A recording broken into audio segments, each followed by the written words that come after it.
9 महीने पहले 17 और 18 जून 2025 के दरमियान परलकोट क्षेत्र के ग्राम बांदे की रहने वाली जयंती मंडल का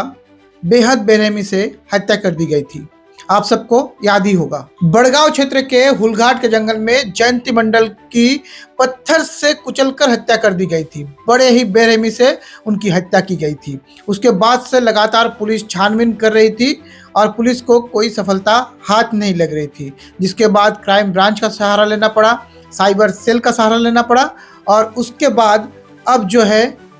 एक आरोपी को पुलिस ने गिरफ्तार कर लिया है। जी हाँ, जयंती मंडल हत्याकांड में एक आरोपी की गिरफ्तारी हुई है।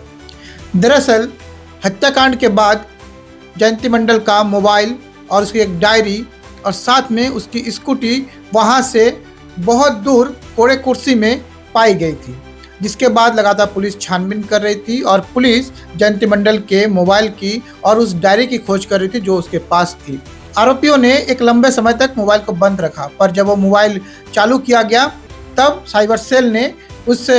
मोबाइल का लोकेशन ट्रेस किया और पुलिस उस लोकेशन के आधार पर आरोपी तक पहुंची और आरोपी के घर से वो डायरी, मोबाइल और स्कूटी की चाबी बरामद किए, जिसके बाद उस आरोपी से पूछताछ की गई। आरोपी ने बताया कि जिस दिन ये हत्याकांड हुई उस दिन जयंती मंडल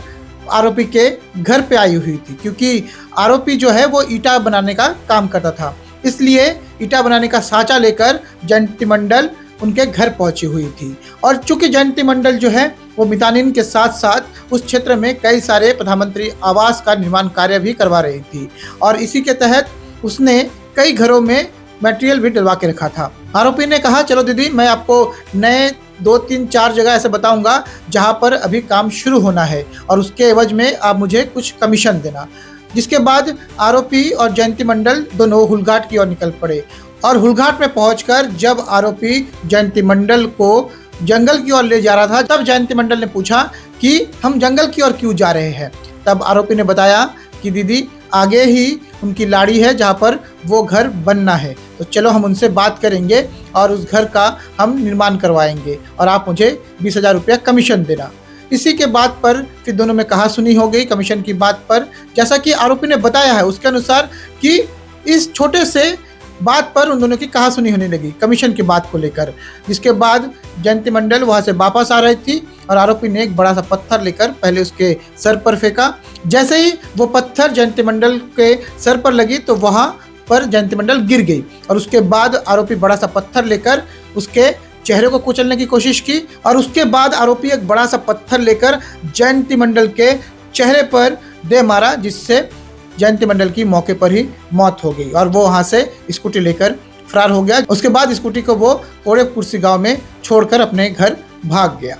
जैसे कि आप वीडियो में देख पा रहे हैं, आरोपी के शारीरिक स्थिति को आप देख पा रहे हैं कि कितना ये छोटा सा है, महज 19 साल का है, यानी जब ये हत्या को अंजाम दिया था तब इसकी उम्र महज 18 साल कुछ महीने रही होंगी। इसकी शारीरिक स्थिति को देखकर कहीं से भी ये नहीं लगता कि इसने अकेले इस घटना को अंजाम दिया होगा, क्योंकि जयंती मंडल शारीरिक दृष्टि से बेहद हष्ट-पुष्ट थी और उसके तुलना में ये जो युवक दिख रहा है, ये जो आरोपी दिख रहा है, ये बेहद शारीरिक रूप से कमज़ोर था। लेकिन उसने ये बताया कि मैंने ही इस घटना को अंजाम दिया और जब मैं इस घटना को अंजाम दिया तब मैं नशे की हालत में था। पर सवाल यही है, क्या इतना शारीरिक रूप से कमज़ोर दिखने वाला लड़का अकेला इस पूरे घटना को अंजाम दे सकता है, या इसके पीछे और कई चेहरे हैं जो इसको छुपाने की आरोपी कोशिश कर रहा है। फिलहाल पुलिस ने इस आरोपी को गिरफ्तार कर जेल भेजा है और रिमांड पर लेने की बात कह रहे हैं और इससे लगातार पूछताछ की जा रही है। हो सकता है कि कई नए चेहरे और नाम अब सामने आए,